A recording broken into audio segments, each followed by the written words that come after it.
नमस्कार दोस्तों, मेरे YouTube चैनल पर आपका स्वागत है। आज की कहानी है जब नंदों ने भाभी का किया अपमान तो सास ने बेटियों को सिखाया सबक। ठंडी हवाएं चल रही थी पर बारिश थम चुकी थी। उसने एक नज़र अपनी सास कनिका जी पर डाली और सिस्टर को बोलकर अस्पताल से घर के लिए स्कूटी से निकल पड़ी। स्कूटी की स्पीड के साथ ही उसके मन में विचारों ने भी स्पीड पकड़ ली थी। पता नहीं अभी तक बच्चे स्कूल से आए होंगे या नहीं। इस बारिश की वजह से रोज़ उनकी बस भी लेट आ रही है। सुबह अस्पताल आने की जल्दी में किचन भी सब फैला कर आ गई। पता नहीं दोनों दीदियों ने खाना खाया होगा कि नहीं।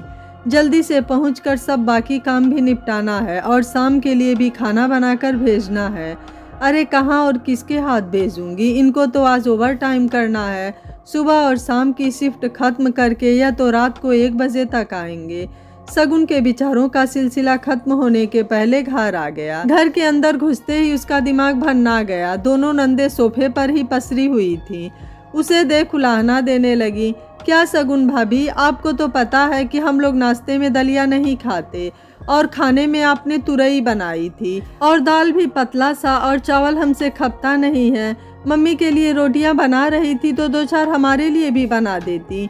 क्या तुम्हारे राज में अब हम लोगों को अपने मायके में ढंग का खाना भी नहीं मिलेगा? माँ यहाँ होती तो तुम्हारी अच्छे से खबर लेती। थकी शगुन बस इतना ही बोली, दीदी बच्चे स्कूल से आ गए क्या? नंदे कुछ बताती तब तक शगुन की आवाज़ सुनकर बिल्लू और चिंकी कमरे से बाहर आ गए। हाँ मम्मा, हम लोग आ गए।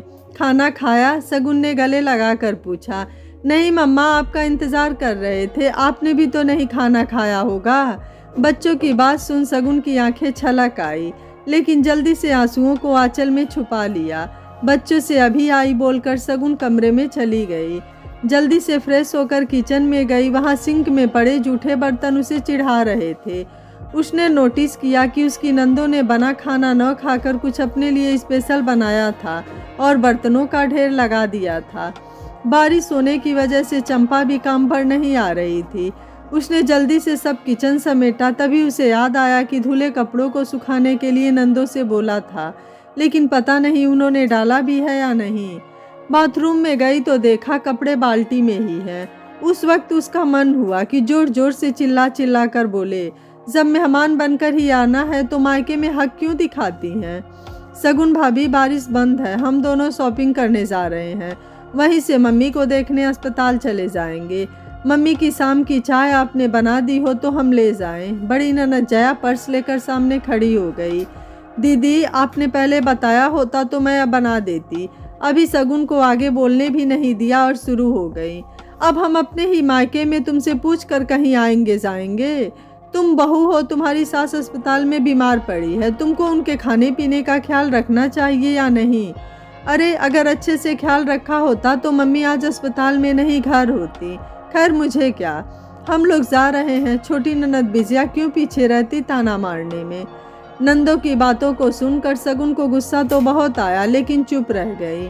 उनके जाने के बाद गीले कपड़े अरगनी पर डालते डालते शगुन बड़बड़ाने लगी। समझ नहीं आता कि यह दोनों दीदी बीमार मम्मी जी को देखने आई है या मायके में आराम और मटर गश्ती करने। शगुन जल्दी जल्दी बचा काम निपटा कर फिर से किचन में चली गई ताकि जल्दी से रात का खाना बनाकर अस्पताल ले जाए। शगुन की सास को 2 दिन पहले सांस लेने में तकलीफ हो रही थी, इसलिए उन्हें अस्पताल में भर्ती करवा दिया। दोनों नंदों का ससुराल 1-2 घंटे के अंतराल पर ही है, इसलिए उन्हें जैसे ही सूचना मिली तुरंत आ गई। हालांकि शगुन ने अपने पति से कहा भी कि डॉक्टर ने कह दिया है कि डरने की कोई बात नहीं, बस 2 दिन के लिए अंडर ऑब्जर्वेशन रखेंगे। अभी दोनों दीदी को मत बुलाओ, घर अस्पताल के साथ वो उनकी खातिरदारी नहीं कर पाएगी। लेकिन इन भाइयों को बहनों के आगे पत्नी हमेशा दुश्मन ही लगती है। शगुन ने बच्चों को अच्छे से समझाया कि जब तक वो वापस नहीं आती है तब तक कोई भी आए दरवाज़ा मत खोलना। बच्चे हंसते हुए बोले, हाँ मम्मा, अगर बुआ होंगी तो भी दरवाज़ा नहीं खोलेंगे। शगुन ने नकली गुस्से से आंखें दिखाई और फिर हंस दी। सच, कभी कभी ये बच्चे भी मजाक में ही मन की बात कह देते हैं। जब शगुन अस्पताल पहुंची तो देखा दोनों नंदे वहीं पर थी। उसे देखते ही चुप हो गई। शगुन सास को चाय देने लगी तो बिजिया बोली, हमारे लिए चाय नहीं लाई क्या? और इस समय ढंग का खाना बना है या फिर वही मरीजों वाला खाना खिलाकर हमें भी अस्पताल में भर्ती करवाना है? अरे मम्मी, तुम्हारे घर पर नहीं रहने से हमारी कोई वैल्यू ही नहीं है। जब से हम लोग आए हैं तुम्हारी इस आलसी बहू ने हमें भूखा मार दिया। न ढंग का नाश्ता मिल रहा और न खाना। तुम घर चलकर इसकी अच्छे से खबर लेना। जया सेब खाते हुए बोली। सास बहू की नज़रें मिली और सगुन ने जल्दी से सिर नीचे कर लिया ताकि उसकी नम आंखें कोई देख न ले। तुम दोनों आज यहीं अस्पताल में मेरे पास रुक जाओ। सगुन तुम घर चली जाना। सासू माँ ने जैसे ही बोला दोनों नंदे खड़ी हो गई। मम्मी, यहाँ अस्पताल में हम कैसे रुक सकते हैं? और फिर यहाँ ढंग से सोने की भी व्यवस्था नहीं है। और फिर यह फर्ज बहू का है, वो सास की तीमारदारी करे। आप अपनी ही बेटियों से कैसे यह बोल सकती हैं? जया की बात सुनते ही मम्मी जी की कड़कती आवाज़ आई। उठ उठ यहाँ से, और घर भी जाने की ज़रूरत नहीं। अपना अपना शॉपिंग बैग उठाओ और यहीं से सीधा बस पकड़कर ससुराल चली जाओ। तुम्हारा सामान बाद में पहुँचवा दूँगी। मम्मी, पगला गई हो क्या? सांस की तकलीफ सिर में घुस गई क्या? अपनी बेटियों को जाने के लिए कह रही हो? अरे भाई ने जैसे ही बताया कि तुम अस्पताल में हो, हम दोनों अपने सभी ज़रूरी काम छोड़कर तुम्हें देखने आ गए। और बोलने की कोई ज़रूरत नहीं। मेरी बेटियां हो इसलिए तुम दोनों की रग रग से वाकिफ़ हूँ। आज तक तुम दोनों की बदतमीज़ी को अनदेखा करती रही ताकि तुम दोनों की इज्जत अपनी भाभी के नज़र में बनी रहे, लेकिन मैं ही गलत थी। तुम दोनों को सही साबित करने में आज मैं ही बहू के सामने गलत साबित हो गई। यहाँ बीमार माँ को तुम दोनों देखने नहीं बल्कि ससुराल की जिम्मेदारियों से भाग कर आई हो। बीमार माँ को देखने आई हो, लेकिन एक बार भी पूछा कि माँ कैसी हो? भाभी ने नाश्ता खाना नहीं दिया, भूखा मार दिया, और भी न जाने क्या क्या शिकायत है तुम दोनों को मेरी बहू से। वो बेचारी 2 दिन से ढंग से सोई नहीं, खाई नहीं, घर अस्पताल के चक्कर लगा रही है। उसके कामों में मदद नहीं कर सकती, लेकिन कमी ज़रूर गिना सकती हो। एक बार भी मेरी बहू से पूछा कि उसने खाना खाया, चाय नाश्ता किया? नहीं ना।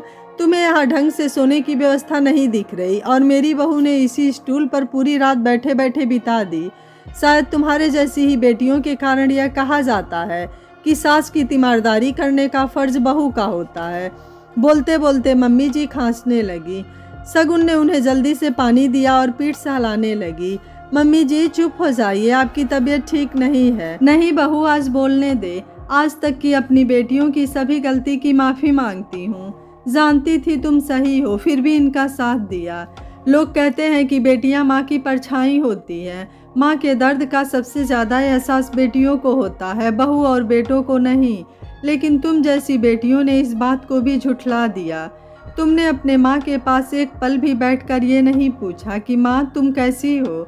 जब भी तुम हॉस्पिटल आती हो बस मेरे बहू की बुराई करने में लग जाती हो, कभी उसके काम में हाथ नहीं बटाया। जो बेटी अपने माँ की सेवा नहीं कर सकती है, जिसके दिल में अपने माँ के लिए प्रेम और सहानुभूति नहीं है, वह अपनी सास की सेवा क्या करेगी? सगुन मम्मी जी के गले लगकर किसी तरह उन्हें शांत करती है। इनसे बोल बहू मेरी नज़रों के सामने से चली जाएं। जया विजया थोड़ी देर तक खड़ी रही और फिर पैर पटकते हुए वापस अपने ससुराल चली गई, और जाते जाते सास बहू के रिश्ते को खुशनुमा पल में पिरोकर और भी मजबूत कर गई। यह कहानी आपको कैसी लगी? माँ जी को अपनी बेटियों को सबक सिखाने का फैसला आपको कैसा लगा? आप मुझे अपनी राय कमेंट बॉक्स में ज़रूर दीजिएगा। वीडियो पसंद आया है तो वीडियो को लाइक, शेयर एंड चैनल को सब्सक्राइब कर लीजिएगा। Thank you for watching. मिलते हैं अगली कहानी में।